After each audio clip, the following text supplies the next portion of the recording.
Welcome back to East West Brothers Garage. I'm Vince. And I'm Kevin.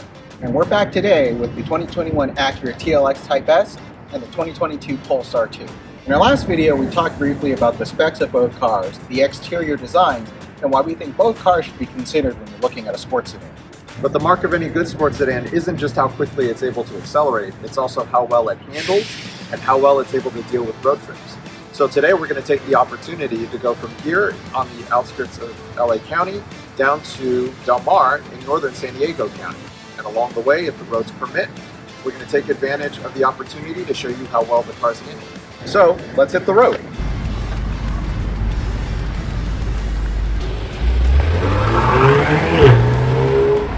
I'm here in the TLX Type S. One of the best things about most modern cars today is they have driver assist features such as radar cruise control and lane keep assist that takes a lot of fatigue off the driver. It does come with some of the features that Acura usually saves for the advanced package of the car, and one of those features is the ELS 3D audio sound system, which has 17 speakers. This particular sound system is often considered to be one of the best in the industry. So let's take a quick listen and see what you think.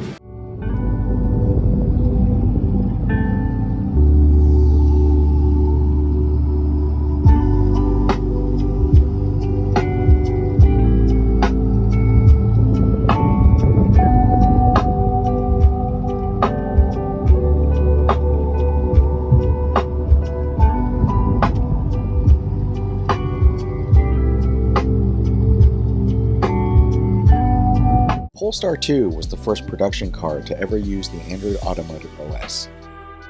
The car's entire infotainment system and parts of its gauge cluster are powered by Android for the custom look and feel designed by Polestar. The Polestar's 11-inch center console is sharp, intuitive to use, and has a fair amount of customizability, making it possible to tailor it to the needs of each driver. Unlike the TLX, the Polestar seems to focus around a theme of quiet simplicity. There aren't any drive modes, adaptive suspension, or even a separate sport mode. The electric drivetrain has no gears, and there isn't any artificial sound. Even the instrument cluster has only a handful of adjustments and maintains a clean, easy to understand view pretty much all the time. Again, the team at Polestar show their experience by addressing all these minor details that make for a driving experience that just works. Simplicity at its best. When it comes to aftermarket performance, the TLX definitely leans a lot more on the word aftermarket, since Acura doesn't offer any performance upgrades aside from a performance wheel and tire package. This means that improving the look and performance of the TLX is going to rely on some potentially warranty-voiding parts.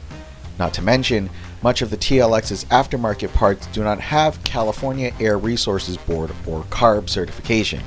This means if you live in California like we do, you're going to have a tough time getting aftermarket components to increase power. Polestar, on the other hand, offers performance upgrades straight from the factory. This means warranty-covered performance parts, but with the price tag to match. The upgrades are probably worth the money though. For example, you can get a lowering spring kit made by Eibach directly from Polestar for around $400 to $600 depending on your location.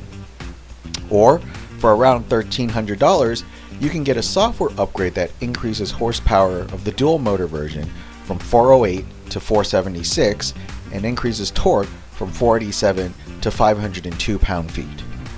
We'd like to take a moment to tell you about the sponsor of this video, Voxx Wheels, and the Voxx wheels on both cars.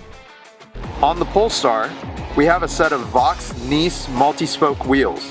Coming in a variety of sizes, bolt patterns, and offsets, the Nice is a classic mesh design, offering a classy yet aggressive look for your vehicle. Lighter weight than the factory 20-inch wheel option, Voxx wheels offer style at a reasonable price. And on the TLX, we see the Voxx Lumi. This is one of Voxx's most popular styles, coming in various sizes, bolt patterns, and offsets with your choice of a matte black finish or gloss black with machine face. The 20-inch Lumi, as seen here on the TLX, is also flow-formed, which means less weight, higher strength. With the 20x9 Lumi seen here coming in at around nearly 10 pounds lighter than the standard wheel and around 4 to 5 pounds lighter than the factory performance option. The matte black finish offers a nice contrast to the bright red Brembo brake calipers and definitely make the TLX stand out in a crowd. Check out the Lumi, the Nice, and other available styles from Voxx at voxxwheel.com. All right, so we've arrived at Del Mar, and after a couple hours in our car, so what are some of the pros and cons of the Polestar? So the Polestar delivers amazing acceleration, has a very comfortable ride, handles really well in the corners, probably would benefit from a couple 100 pounds of weight reduction, but even with that, it's a great car for a road trip, very comfortable, very capable, and I love the fact that I can turn on the adaptive cruise, have that bit of driver assist to help get through some of those challenging bumper-to-bumper traffic moments, and it just makes for a really capable, very comfortable, very easy to drive car. With the TLX, just like with the Polestar, the adaptive cruise, lane keep, all of that stuff, makes going through traffic a lot easier. It takes a lot of stress off of the driver.